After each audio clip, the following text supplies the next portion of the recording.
Greetings, Bible nerds! It is I, your friendly neighborhood Christian comic artist, artsy Bible nerd. So, you have, if you just stumbled onto the stream because you were looking for an art lesson and you've never met me before, allow me to introduce myself. My name is Artsy Bible Nerd, and I am a Christian comic artist. I'm currently in the middle of drawing this page. This is page number 22 for a comic book that I'm working on called Joseph. Uh, what's it called, Bill? It is called Joseph, Favorite Son of Israel. And this is where Joseph is confronting his brothers about why they're in Dothan instead of Shechem, and his brothers have had enough of him, and they're going to teach him a lesson for being so self-righteous. So, but on to our oops, that's something else I'm designing. But on to the topic of the night. Oh, by the way, before I get to that, I do want to thank some people. Thank you very much for Jate Live subscribing 3 days ago. Also, thank you for Kyrie Cat 42 followed 7 hours ago, and Pint Size Jenkins followed 6 hours ago. Thank you so much.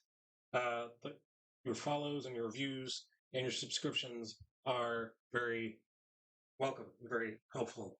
So, what is the simplified shapes method? So this is going to help you to create a structure, create a mannequin, like a bendable, posable action figure, so you can create poses. Now, this is not going to be a finished product for your actual human being, but it will give you it will teach you how to pose your figures. So this was very helpful to me because I do have a bachelor's in art, and I was taught how to draw what I see with a model in front of me, and I was not taught how to imagine what the model would look like.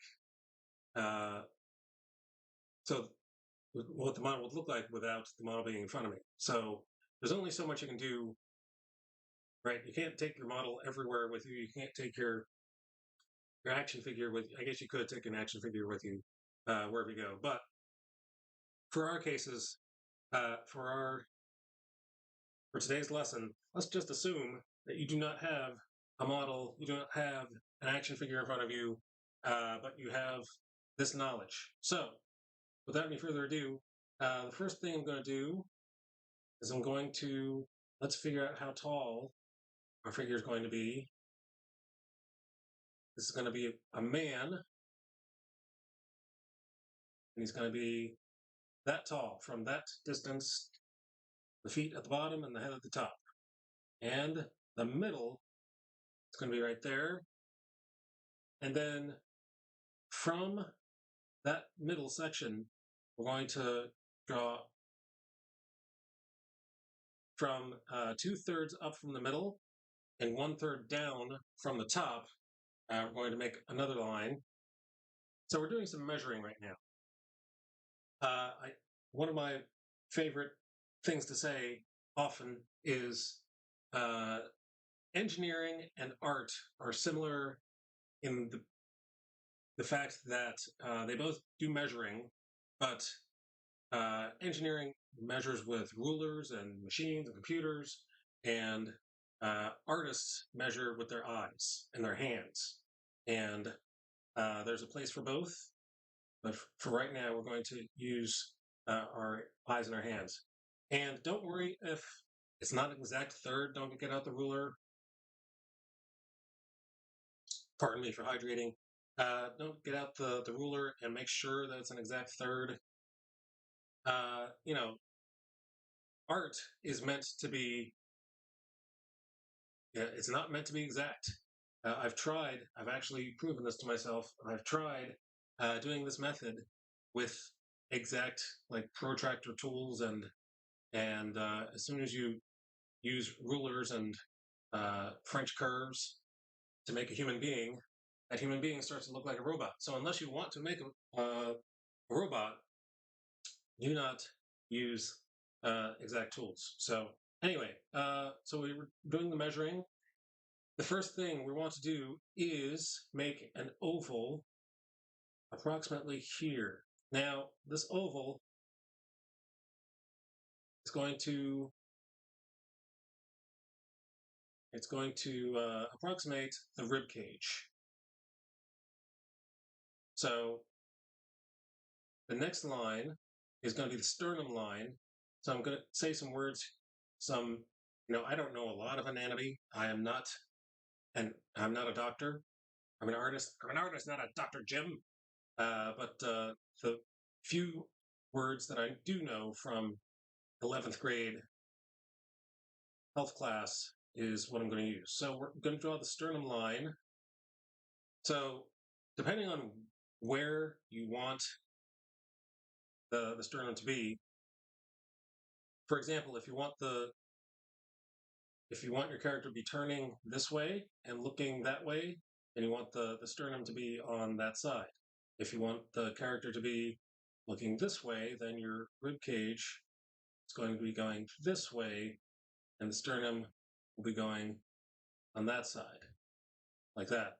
It looks a lot like a coffee bean or any other kind of nut. So also keep in mind that when you're standing straight up, you're not actually standing straight up. You're going to have a little bend here at the lumbar section, and that happens because your rib cage is a tiny little slant, like the Earth rotating around its axis. So we're not ready for that yet. So what we've done the rib cage and the sternum line. Next, we're going to do the bottom of the pectoral line. So the pecs are the chest muscles. So the bottom of the pecs are going to be approximately there. So now you have like a cross on top of maybe it looks like a pill. Maybe it looks like a piece of medication that you have to take in the morning. So next is, what's next?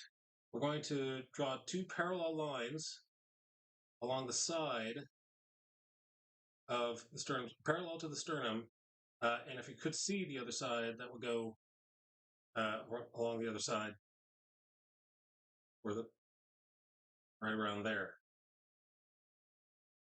But we're not going to do that this time because we can't see that side of this figure at the moment.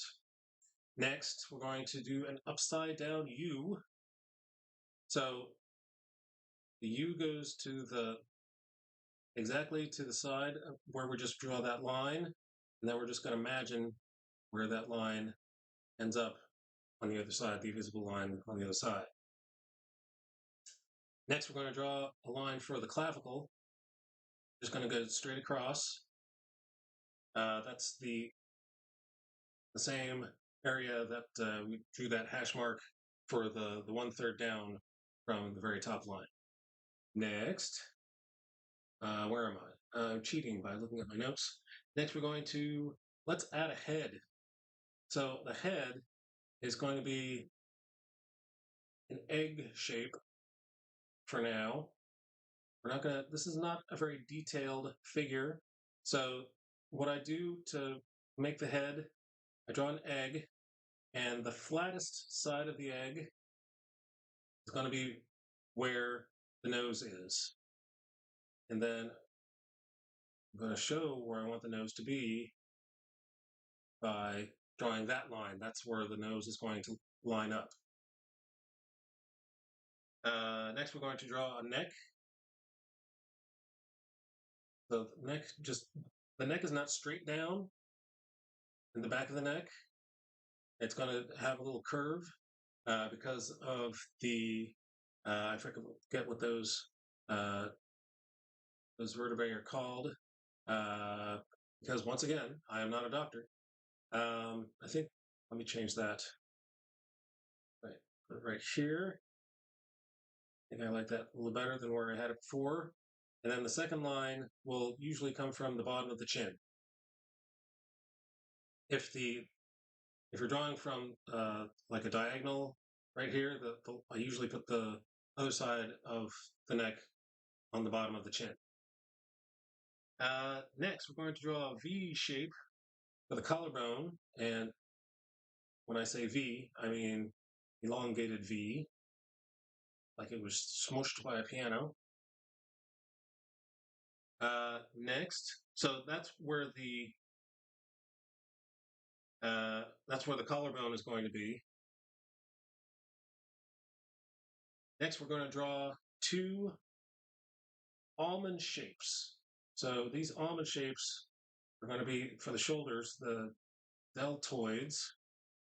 So they're going to be round up here, and it's like a upside down teardrop.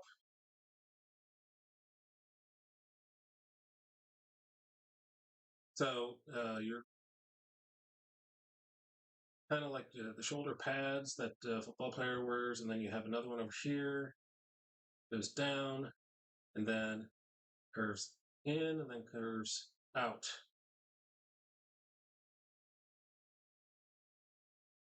And it helps if you, even though you can't see that side of the deltoid, just drawing it through the rib cage, and then you can just erase that part later because you wouldn't see it in real life. What's next? Next. Oh yes. So behind the shoulder bone, excuse me, behind the deltoid muscles, we're going to draw the lat muscles, latissimus dorsi. I do know some medical words, but not all of the medical words. So what we're doing, if you haven't noticed, uh, we're paying attention to the muscles. The more attention that you pay to the individual muscles, the better you're going to become as an artist. So imagine you were drawing, imagine you had a pencil point sharp enough that you could draw every atom of every molecule, and you could possibly draw all the molecules of the human body. That would be the most detailed drawing that you could possibly make of the human body, right? We're not getting that detailed, but the more detailed you get, the more accurate your depiction of the human body will become. So we've done latissimus dorsi. Next is we're going to, let's draw some arms. So the arms, we're going to imagine the waistline here. There's a dotted line that goes from the waist approximately like that. And the elbow is going to show up somewhere on that line. So I'm going to draw a long oval.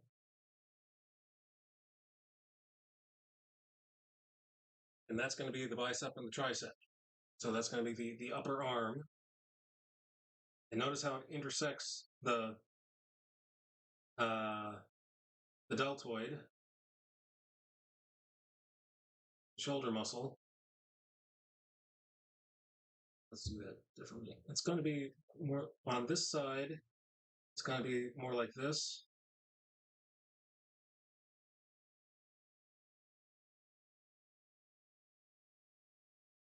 And then, like I said before, you can just erase stuff that you're not going to see.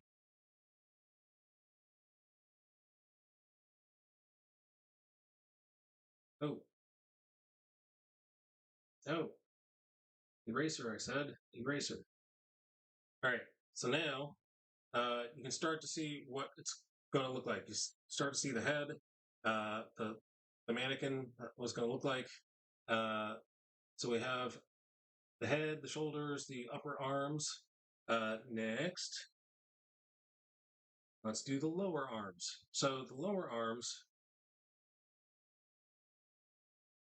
start from the elbow And how far should they be? So the wrist. Oh, by the way, this is not going to be an oval like the first one. This is going to taper. It's like a billy club, like a maybe like a bat, a short bat, baseball bat, and I'm going to do that on the other side. Let's give him. Nope, I don't like that. Let's try that again.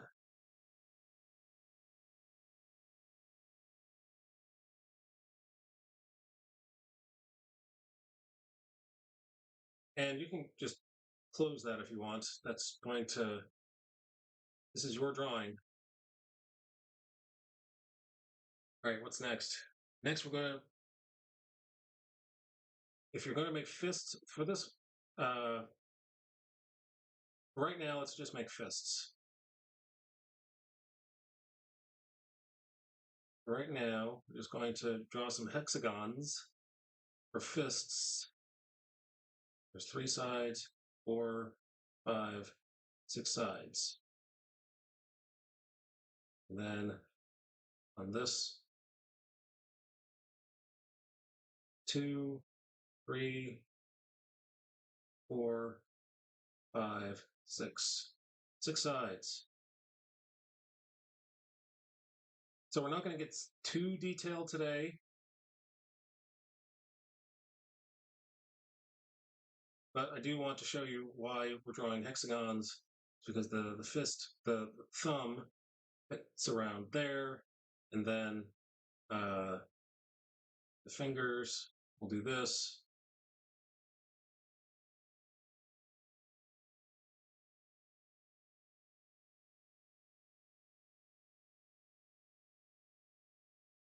How many fingers is that? We need one more finger. Count all the fingers. All right, there we go. Now that's not, you know, I'm not getting very detailed today. So, and then we can just draw the knuckles on this side because we're not going to see the fingers there. Next,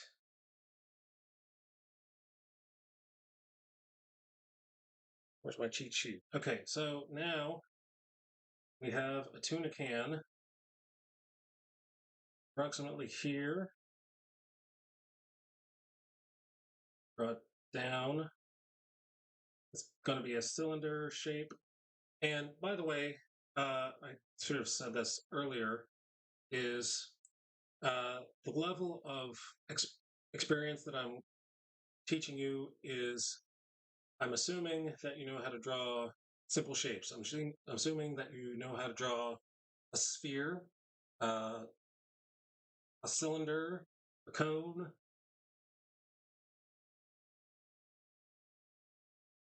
So this is going to be a cylinder, a flat cylinder, like a tuna can, or whatever, like chicken of the sea or dog food. But it's a small cylinder. Maybe it's a snare drum. And these are the oblique muscles.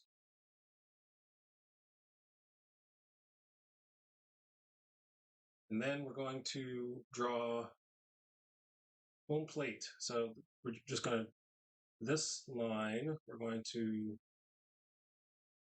extend that line down and extend this line down. And if you're a baseball fan, by the way, the Phillies are winning right now 4-2 against the Diamondbacks in the top of the 7th. Just thought I'd throw that in there in case you're wondering. So if you're a baseball fan, you realize that this looks like an upside down flattened version of home plate, or maybe it's a house, upside down house, or what it really is, it's his tidy whities, it's his briefs. So Superman's red underwear that he wears outside of his clothing. So eventually, this will be necessary. So the first thing you want to do when you're an artist, do not draw clothing first. You want to draw the, I wouldn't want to say naked because that's, but you do want to know where all the muscles are and the bones, the skeleton, so you can make your poses. More hydration. So now the knees, the reason why you want to know where the knees are is because we're going to draw the leg. The knee is going to be halfway from the waist to the foot. So I'm going to draw a line there, show me where to stop. And I'm just going to draw an elongated U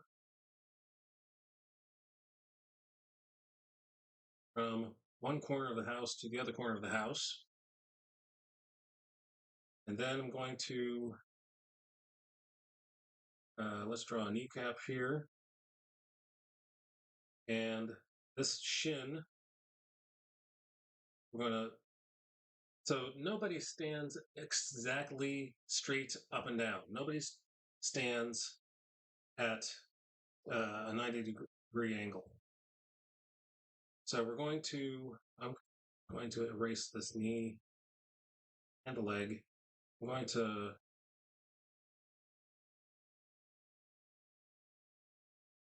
it's just not natural. It's just not right. Stand at that kind of an angle. So that's so straight, right? Your mom told you to stand up straight.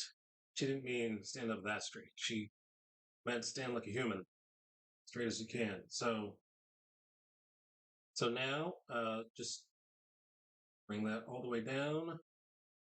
This is going to be similar to the forearm that we just drew. There's your bat or your chicken leg. And then we'll do the same thing on the other side. We're going to measure where the knee is going to fall. And like a U. So if this were a real house, the roof would come that far. And then I continue the line to go to the other edge of the roof. And then, of course, we can erase the part that's not going to be seen. Like that. And then we'll continue with the other side, the shin on the other side, that is. So the more that the shin is turned, the more of a curve you're going to see. So this shin, I'm going to bring it only down to there.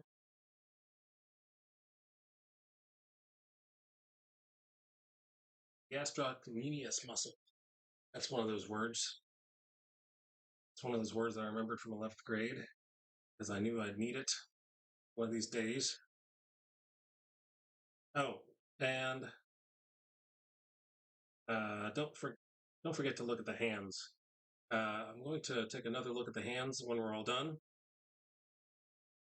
So I've done the shins. Looking at my notes here. I usually don't look at notes while I'm drawing these things, but I did draw notes, write notes, so I didn't forget anything.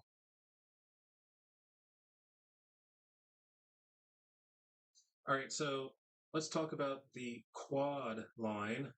So the quad line, the quadricep is going to come up approximately here.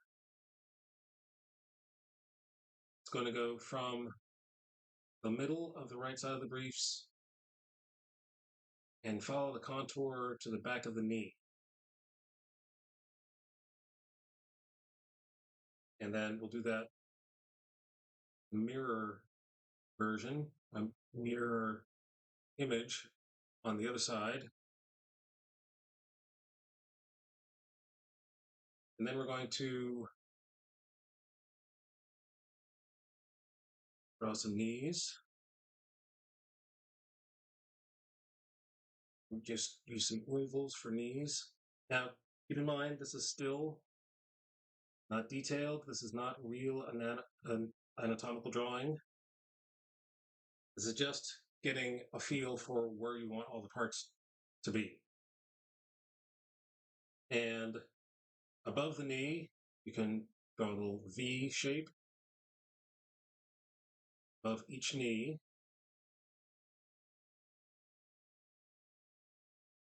And then below the knee, another V shape.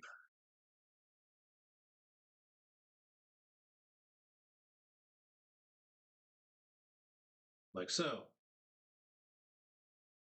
So now we're going to draw some triangles for feet. When you're talking about feet, when you want to know how long your feet are going to be, uh, if you're flexible enough, take your foot and match it up with your forearm. You'll be surprised to know that your forearm is the same size as your foot and vice versa. So I'm going to start with this foot. I'm going to make a triangle, a right triangle. It's not, the reason I say a right triangle is just for you to understand, but I'm sure you know that the real foot does not actually look like a right triangle. We're going to give it a heel bone, and we're going to give it a ball, the ball of the foot, and then connect those together with an arch. But we're not ready for that yet. So this one, I'm going to make this foot. So this is if you remember trigonometry class, this is a 30, 60, 90 triangle. Here's your 90. Need a smaller tip. Here we go. Here's your 90-degree angle. Here's your 30-degree angle. And here's your 60-degree angle. Right? Don't worry, we're not going to work on cosines, sines, and tangents or anything like that. I'm an artist, not a mathematician. All right, now for this foot, we're going to use a 90, 45, 45 triangle. So,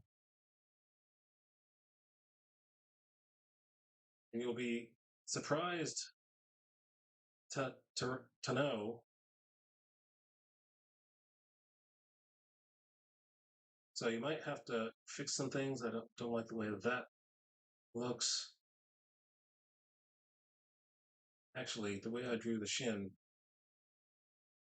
makes it look like his foot is broken. So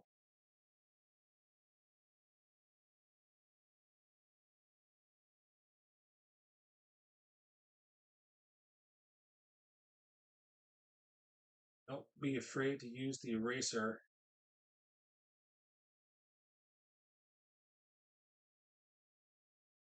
All right, so we're going to make a 45. And then we're going to, let's move the knee.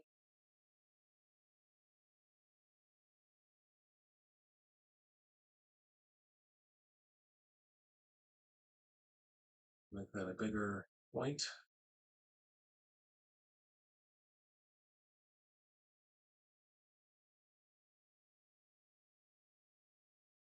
And then the knee will go right in front this time. So if your foot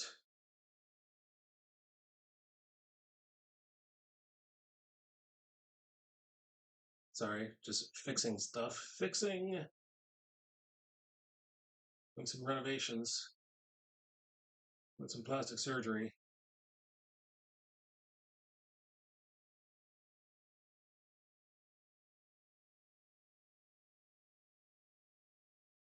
And then there are these bumps. You got some ankle bumps. So there's going to be a bump on this side. And then there's one on this side that is a little lower than the ankle bump on the other side. So those, let me try that again. It's a little exaggerated. And now, after you have all that done, I'm going to make these hands bigger because that's a trap. That's a trap. The hands are always, for when I draw hands, I always need to check how big I've made the hands because I always make them too small. And the way that you know is because visually, if you imagine the hand being placed on the face, so do this with me, put your heel on your chin, the heel of your hand on your chin, and then put your longest finger, your middle finger, up to your forehead. You will be covering your entire face. As you can hear, I am covering my entire face with my hand. So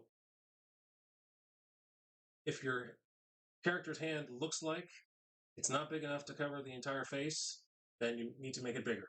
Actually, I think this is too big.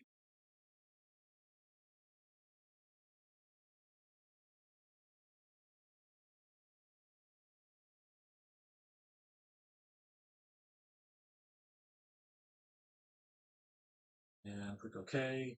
Show me the head and the hand at the same time. All right. Better. Deselect.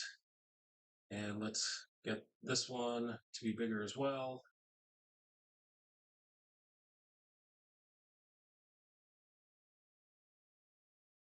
Compare it to the head.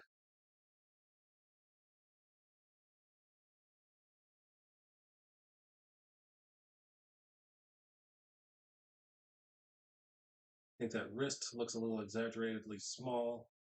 So let's widen out the wrist. So, after doing all that, you're going to want to look for what passes the mustard, what is believable and what is not believable. So I see some things. I did not give him a back lumbar section, and he needs some glute muscles.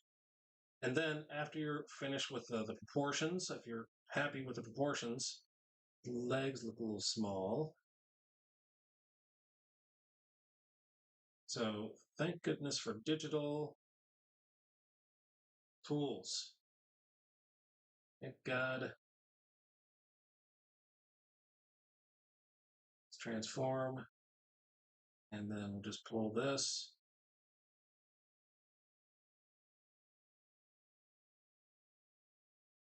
And then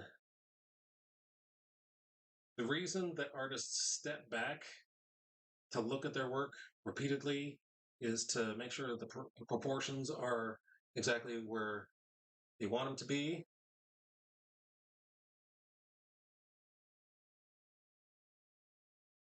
So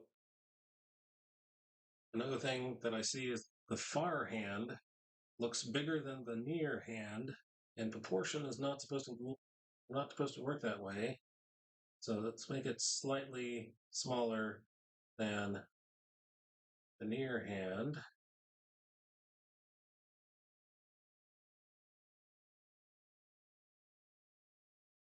Okay, now, and once you're happy with your proportions, so there's a lot of intersections here that don't look they don't look like they're biological. They look like they're mechanical. So I'm just going to cover this with a layer of skin,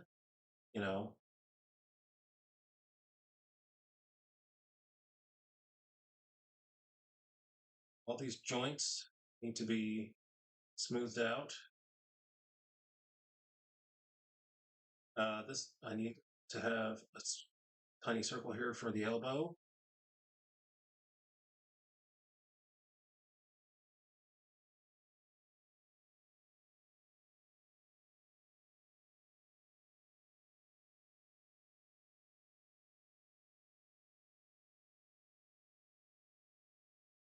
We're just smoothing out except for that elbow, the inside of the elbow. I'm going to smooth this out. But this, I think we're going to leave that there.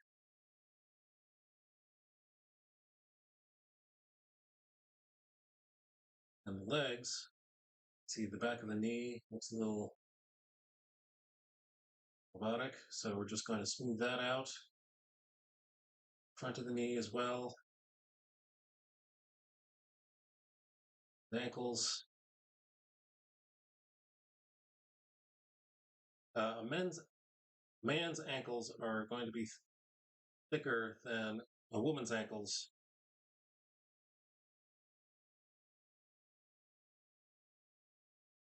We already have the arch, and then we're going to go up the heel. Let's come down the top of the foot, and then we're going to, there's a toe that goes here.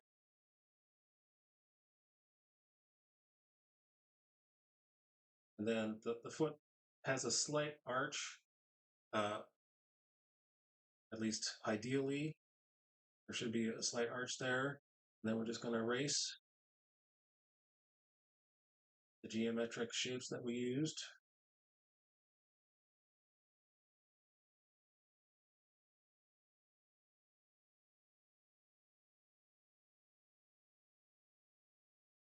Here we go. All right, so let's look at the front of the foot. The front of the foot, here's how I measure the front of the foot. So I'm going to I'm going to measure 3/3 of the front of the foot. The inside third is going to be the big toe, and then the two other thirds, I'm going to cut those in half. So now I have 5 sections. One of those is going to be much bigger than the others.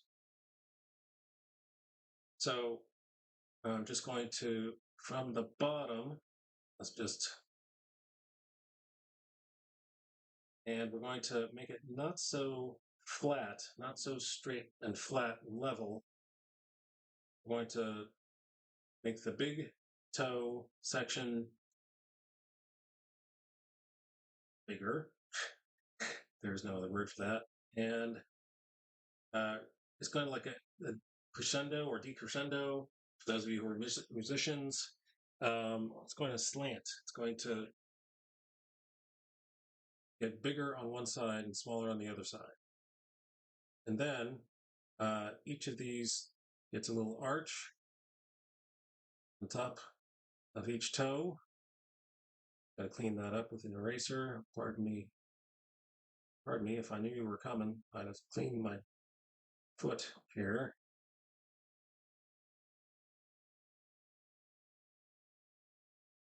There we go. All right. So now, okay, well, maybe not. Maybe we're not done. And keep in mind, we're just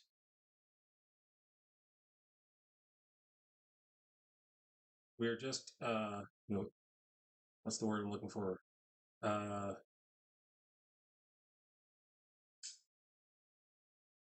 We're not being exact with these figures. This is just a mannequin. This is just a simplification of the human body.